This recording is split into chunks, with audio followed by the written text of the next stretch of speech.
What's up, everybody? Welcome back to my Twisted Life of Poetry. I am Poetry. You are here for PNTV, Poetry's News and Twisted Views. I was supposed to bring this to y'all Wednesday. I was tripping. I was straight tripping.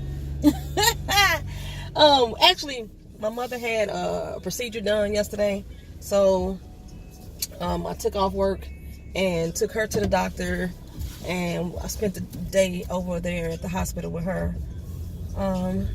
And like me and Keno, we was gonna try to do the PNTV together yesterday morning, but I don't know if y'all remember this new phone. When I push record, it zooms in, so we both couldn't fit into the screen. So yeah, that's how that happened. So I don't even remember. I don't know how this happened again, but PNTV is almost a music edition again. There's so much stuff going on with the celebrities in the music business. R. Kelly got caught up with another 19-year-old and some more STD shit going on. Usher house got robbed. I was like, what the hell? It's a lot of stuff that was popping off. But I'm not going to really dig into them real deeply. So I'm going to start off with, I guess, the condolences. I guess. Barbara Bush passed away. The first George W. Bush's wife, George W's mama, she passed away. And I don't understand why the black community was like, oh my God, Barbara Bush died. I don't feel no kind of way. Like, it's sad that somebody lost their parent, and condolences to the family. She was very up there in age as far as I remember. But I really gave no fucks about her as a human being, as a person, personally. So, bitch made motherfucker, this is not your lane. So I never really gave any fucks about her personally. The one thing that sticks out in my head to me is what she said about the Katrina evacuees and how they was deserving what the fuck they get and some shit like that. So yeah, I give no fucks about Barbara Bush as a person. I think I saw people talking about how she was such a great activist, and that's like the drug dealer giving out turkeys at Christmas to me. Fuck that. Yeah, whatever. Rest in peace to her. That's all I can really say about her. Y'all know, y'all boy Dumb Donald, y'all motherfucking boy, he is getting towed the fuck up in court. Stormy Daniels' lawyer, the porn star, the prostitute, whichever one she was supposed to be, baby, he is turned up Dumb Donald in court. I am loving his tweets. Miss Honey been so kind to share them with me. Y'all go check out Miss Honey and Beautiful Soul Speaks and Lady Nika's channel, because they really go into the politics as well. And although I'm kind of like into the conversation, I don't really talk about it much. But yeah, they get in good. And old Dumb Donald is as Miss Honey said, it's so ironic that he has such disrespect and disregard for women, and he's being taken down by one. Oh, it's a beautiful thing. It's a beautiful thing. Now, personally, because y'all know that I always, got the twisted view on the situation. I still don't think they're going to do nothing to that man as far as his presidency is concerned, because he is right where they put him. The American government wanted Dumb Donald in office, and they got him. He's doing exactly what they wanted him to do. That's why he can get all these doggone executive orders passed without question. You couldn't get Obama to put down a damn executive order without 1,000 damn vetoes going up and down. He wouldn't even think about doing an executive order because he knew, people was going to be pissed about it. This motherfucker is dropping executive order after executive order. Like, he just said, fuck going through the rules and regulations. I'm just going to go to the end game and drop an executive order on that ass. And he doing it left and right without any fight. You heard people complaining.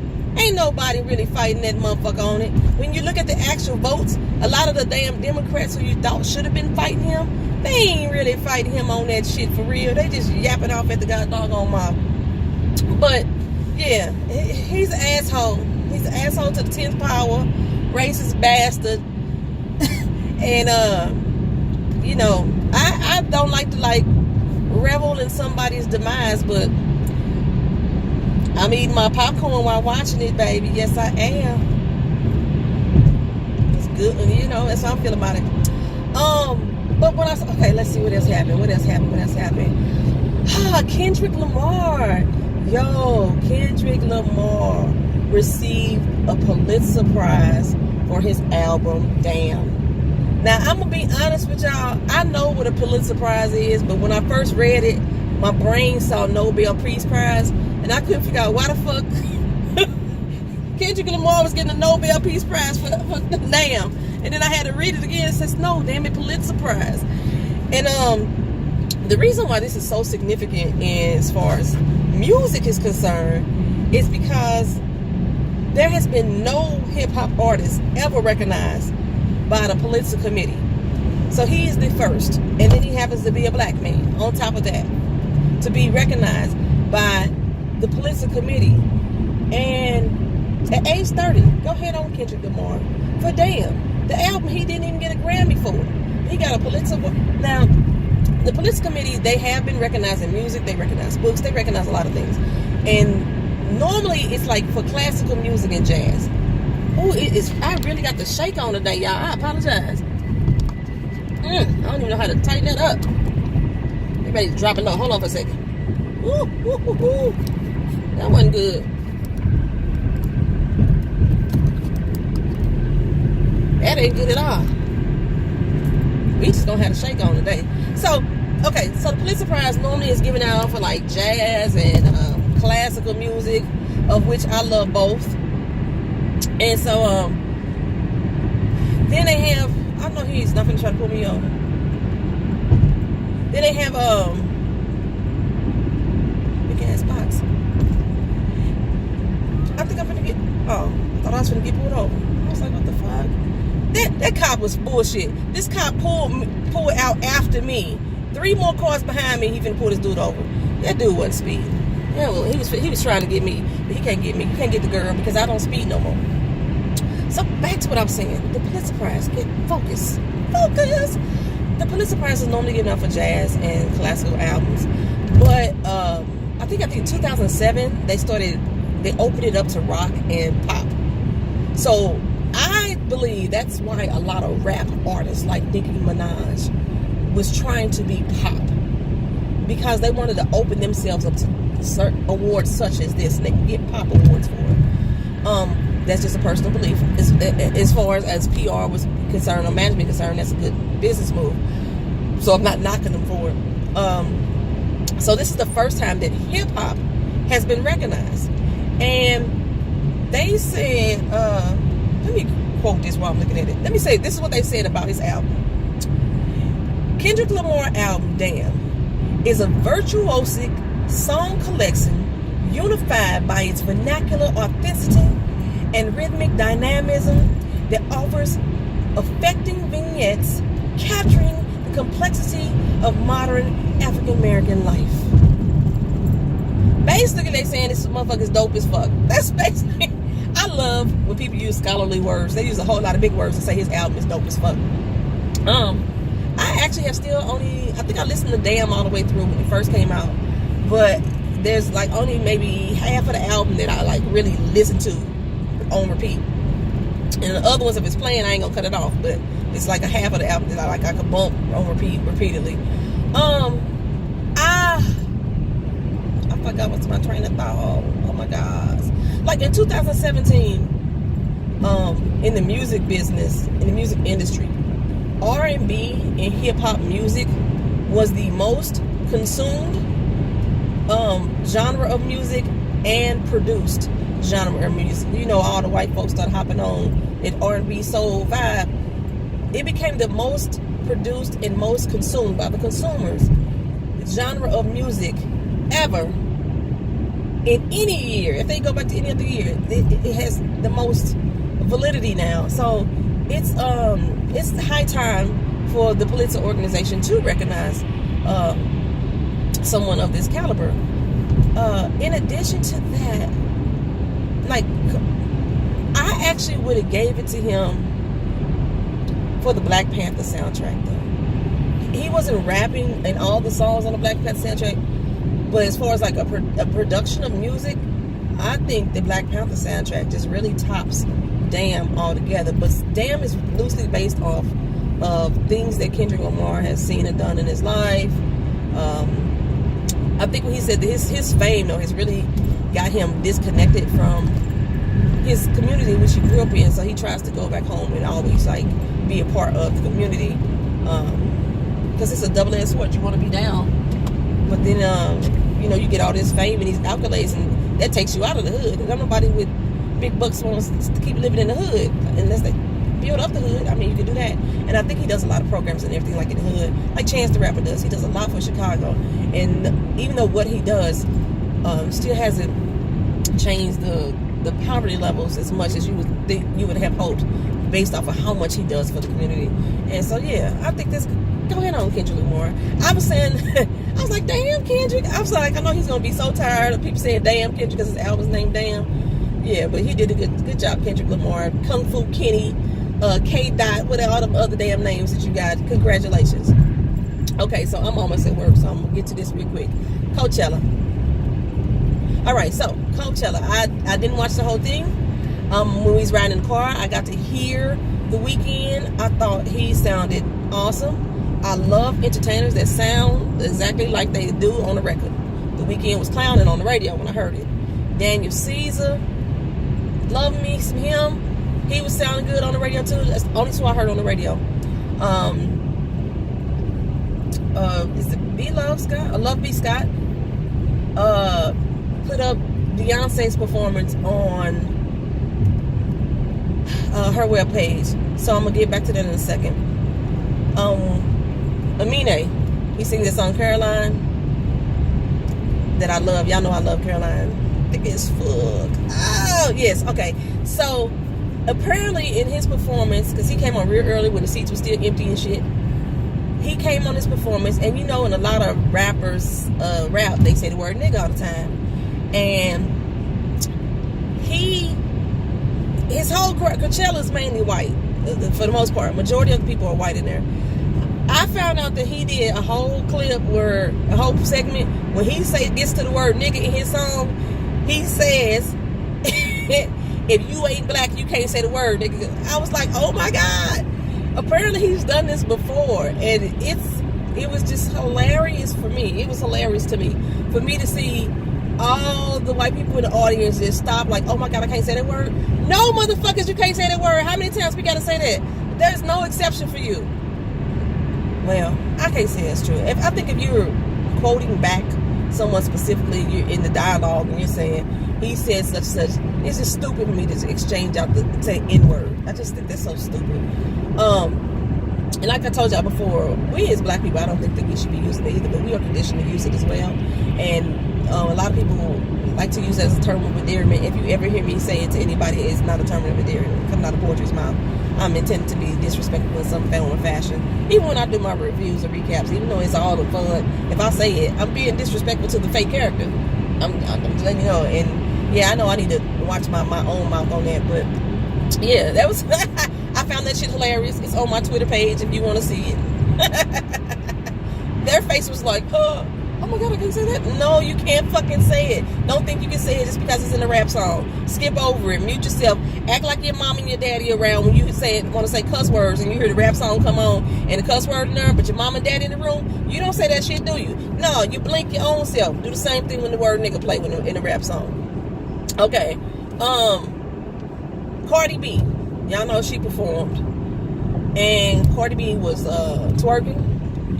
She was dropping it low on the ground. She was, I don't know if I could call it a Tootsie Roll and a percolate all together. She was doing a whole lot of gyrations and opening and closing of her legs like she was a vice grips out on the stage. And yes, I guess she physically can still do all that shit, and she's still young. And I just think, no, don't fucking do it. That's just my opinion. I I have a thing. I hate to see pregnant women looking, what's the word I want to use?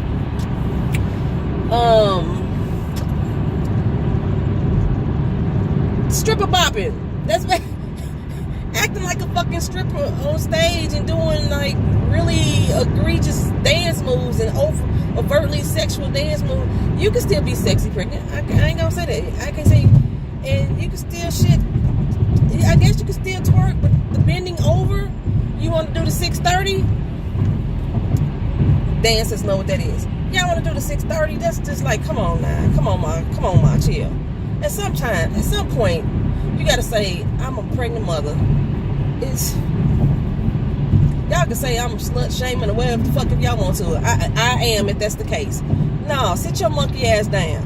I felt the same way when Alicia Keys got her pregnant ass up there and tried to roll around on the top of that fucking piano.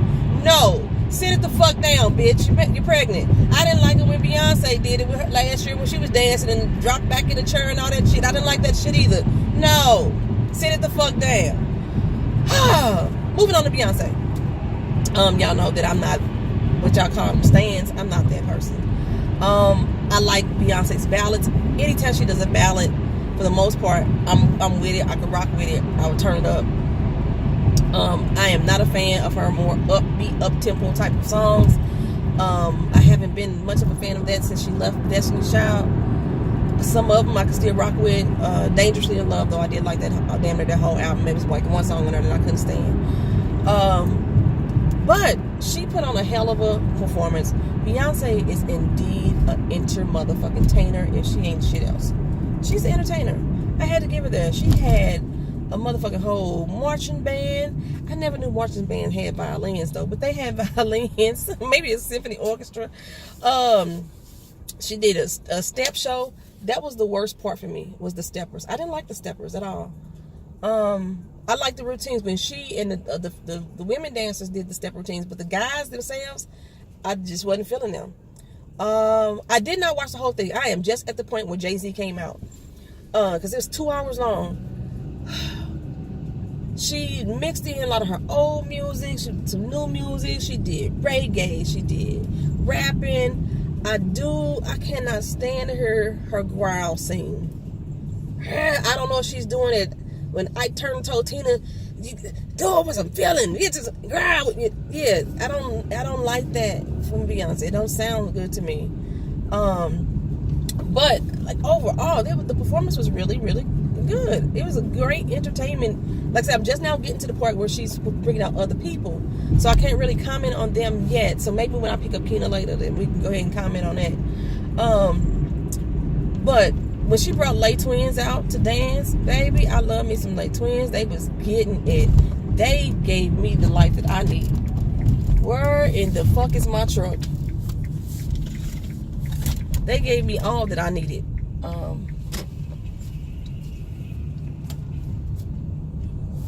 All the life that I needed.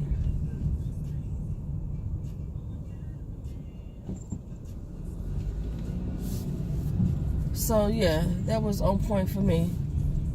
And then there's two dancers. I think they twins. So it's some chocolate sisters that was in the front who look like twins. They used to dance with Keisha Cole. They was in the front, killing it. The baton twirler was fucking the game up. She was doing the damn thing. Everybody kept saying she was fat. The girl ain't fat. She got an ass. She wasn't nowhere near fat. The girl just had an ass. Because TV put 10 pounds on anyway. She was just thick in her ass. She looked good. And she was twirling the fuck out that baton. I don't know how y'all do that. That's some amazing shit, baton twirlers. That was great. So when Jay-Z came out, fuck is my vehicle. When Jay-Z came out, he didn't sound like he matched to me. He didn't match at all. He didn't go with the... It sounded like they was performing from two different places, like he was on a green screen or something. He sounded like he was out of breath. His voice was all scratchy and hurt, like he had been up partying and drinking all night, and he just didn't have no voice.